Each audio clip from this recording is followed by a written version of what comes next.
Hey there guys, gals, non-binary pals, GM Potter here. Welcome to my channel where I review books and bookish things.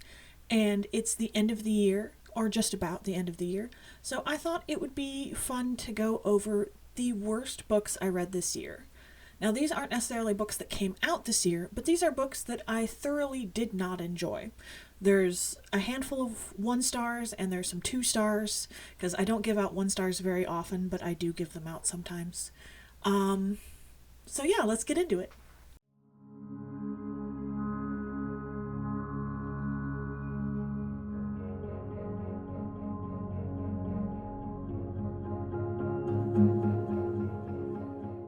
With no further ado, coming in at number 10, we have Love, Hate, and Clickbait. This book... this book was inappropriate. It's a gay romance, and it's a fake dating, but one of the characters is almost homophobic in his acting, and then the scenes were just awkward and like a weird power trip in the beginning, and no, this was a no from me.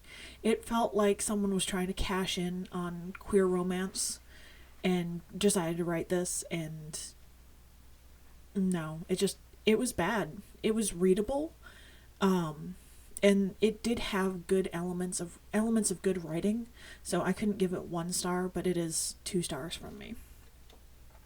Number 9 is This Year You Write Your Novel. This one, yeah, I gave this one 2 stars. It is really short. It's only 111 pages. It's a no excuses. Let's let the lawn get shaggy and the paint peel from the walls. And it's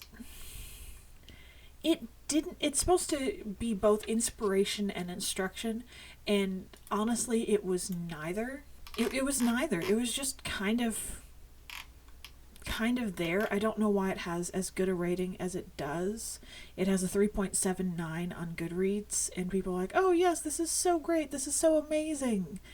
And it's not motivating. It's not technically useful, like from a technical side of writing. It's not interesting in the author's process, Walter Mosley. It's not as good as On Writing by Stephen King. It's not as good as other books, like The Complete Idiot's Guide to Writing a Romance Novel was a better book. I'm looking over at my shelf of books on writing books. I've got Master Plots, I've got Fight Right, Writing Fantasy and Science Fiction, I've got Create Careers for Your Characters, I've got Writing Without Rules, I've got Writing Monsters, I've got Ursula K. Le Guin's Contemplations on Writing, and they're all better than this one. Every book I've ever read on writing is better than this one. This was another 2 star. Then we have Tuck Everlasting, which was it was sappy, and at the same time nothing happened. Like, nothing happened during that book. It's written by Natalie Babbitt. It's very much, it is a children's book, and I read it. It's considered extra points on the Rory Gilmore Reading Challenge because Alexis Bledel appeared both as Rory Gilmore on Gilmore Girls and as our female lead in Tuck Everlasting, and I haven't seen the movie. After the book, I don't want to. And it's just bad writing. Like, it's writing for children, but it's almost like, well, children should read abridged versions of things. It's like an abridged version of itself. Like, there's a prison break scene in the book, and it's so boring because there's no conflict, there's no stakes. Like, even the guy that's trying to blackmail them is just kind of there. Everybody's just kind of there. Nobody has any motivation. Nobody has anything that they're willing to move on with. There's nothing that drives anyone.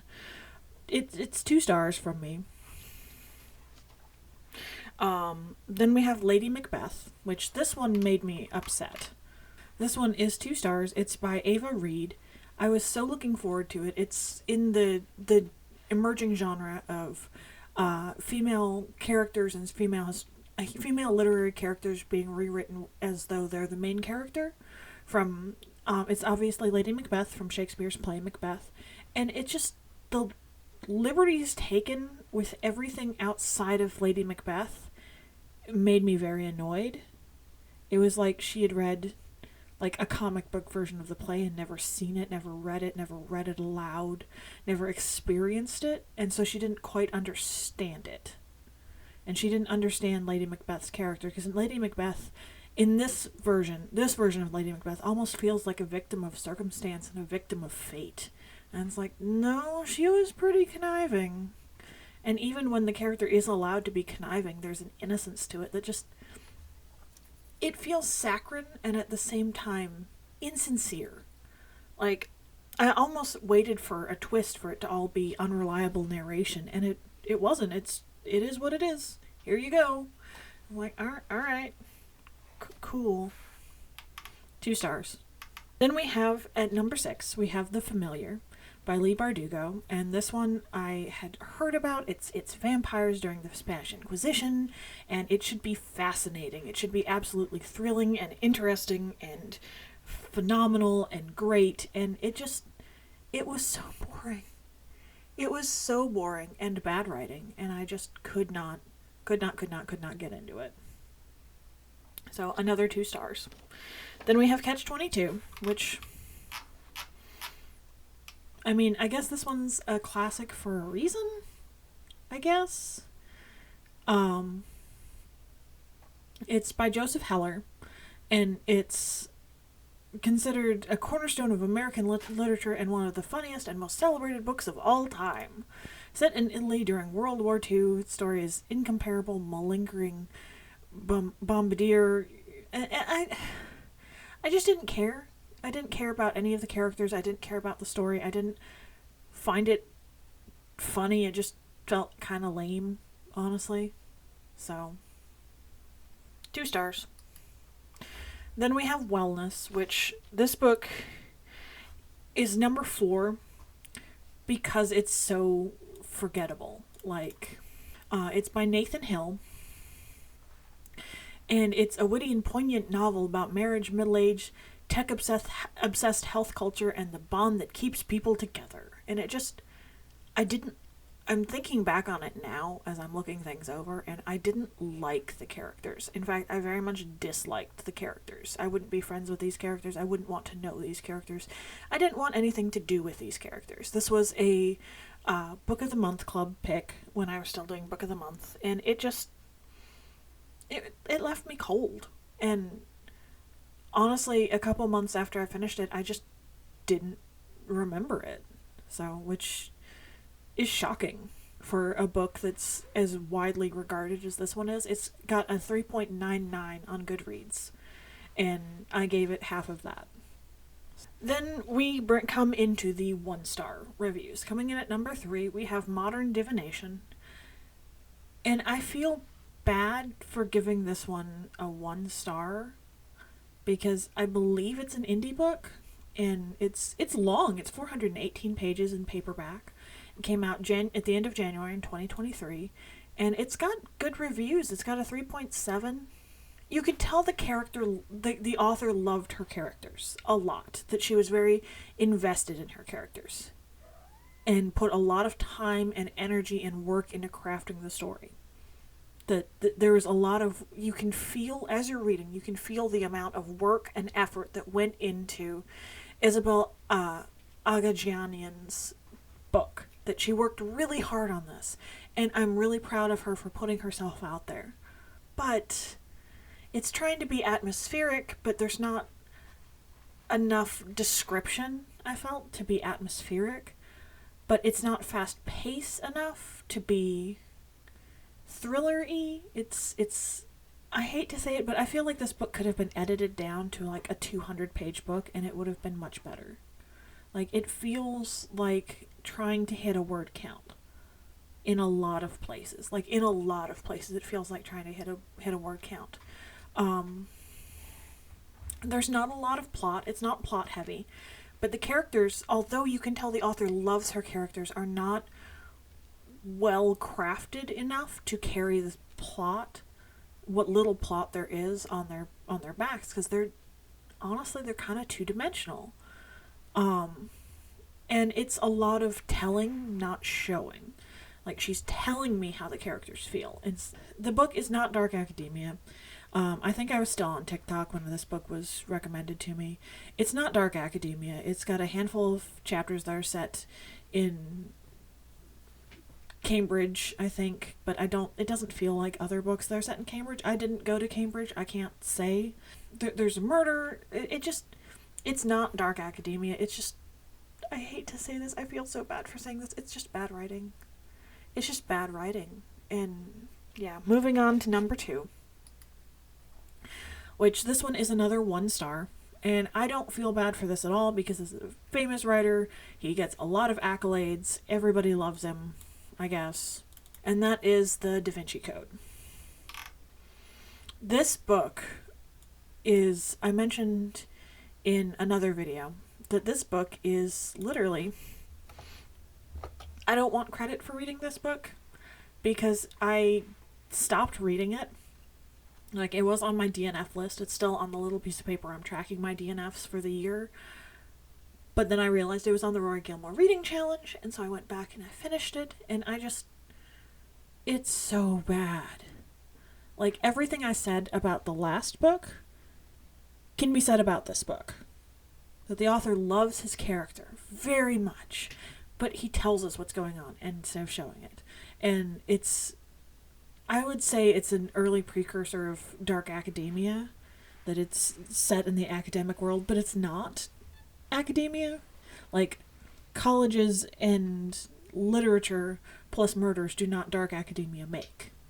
That's just how that goes.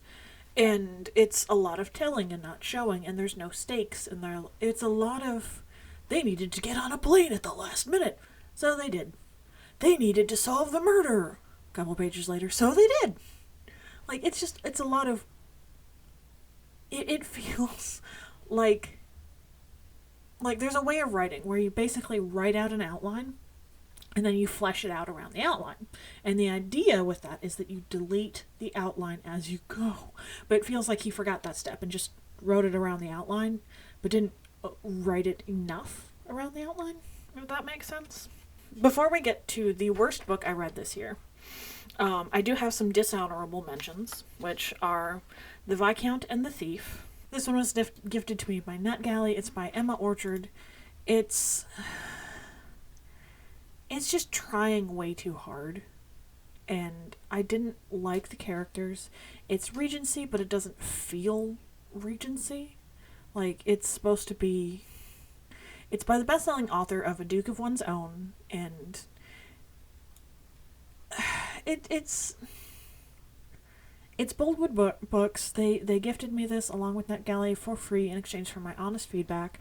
I was going to do a full video review on it, but I don't like doing full reviews of NetGalley books if they're not good.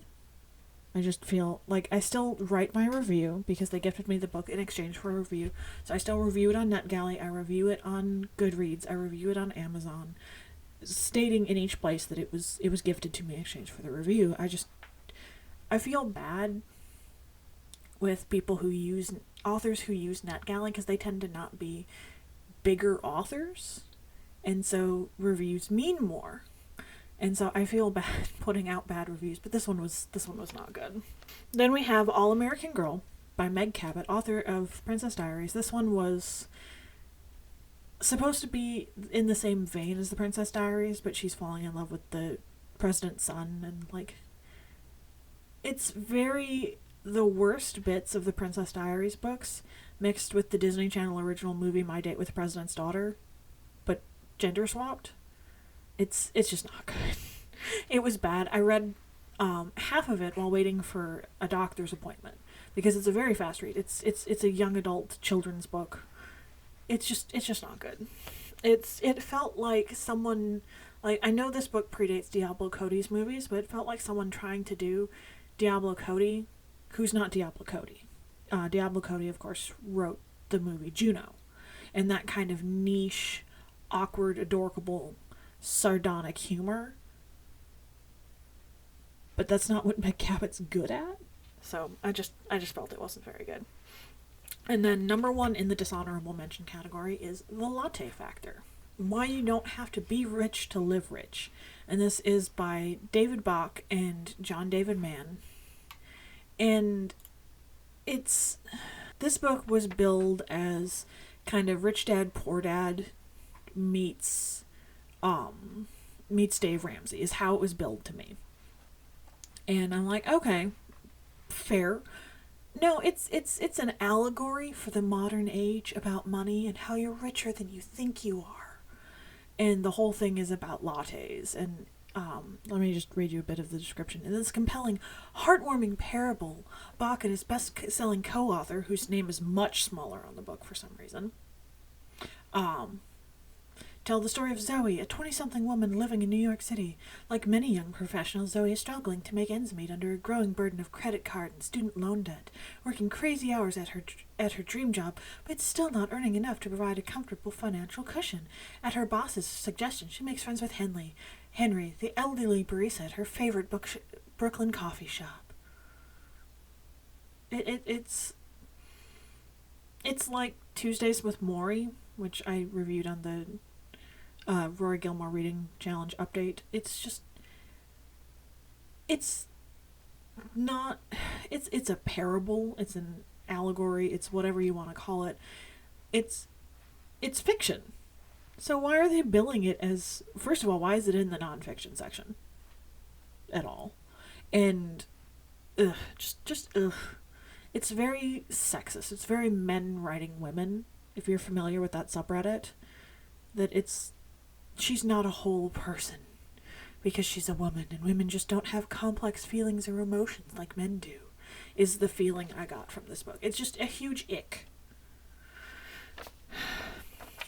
And then coming in at number 1 for the worst book I read this year, Atlas Shrugged by Ayn Rand. I know this book is very dividing among people. All of her books are. And I feel like I'm definitely in the camp of people who didn't like it. And I don't think it's that I didn't get it. It's that I'm not part of the socioeconomic political sector that she was writing to. She was writing to a very specific group of people. And it's anti anything but capitalism. That every socioeconomic profile that's not capitalism is bad. Capitalism is good, everything else bad. There is nothing besides capitalism that's good. And I'm like, okay, I'll suspend my disbelief, but there's this one line that sums up my feelings for the book. That there's a guy who runs a not-for-profit bank. There are many not-for-profit banks in our capitalist society. They're called credit unions, for the most part. And his business is failing because it's not capitalism. And he says, well, I never made a profit. And in that, the character's trying to say, I was helping people. I wasn't putting profits over people. And our main character was like, that's the most despicable thing I've ever heard. And she's very much a not like other girls. That she's not like the other girls. And so, therefore, all the men wanted her. Even her brother. Like, that's not in the book explicitly, but it's very implicitly in the book. That every man she meets wants to wine her, dine her, and take her to bed. Like, that's every man in the entire book is just lusting after her because she's a capitalist, and that's the sexiest thing a woman can be.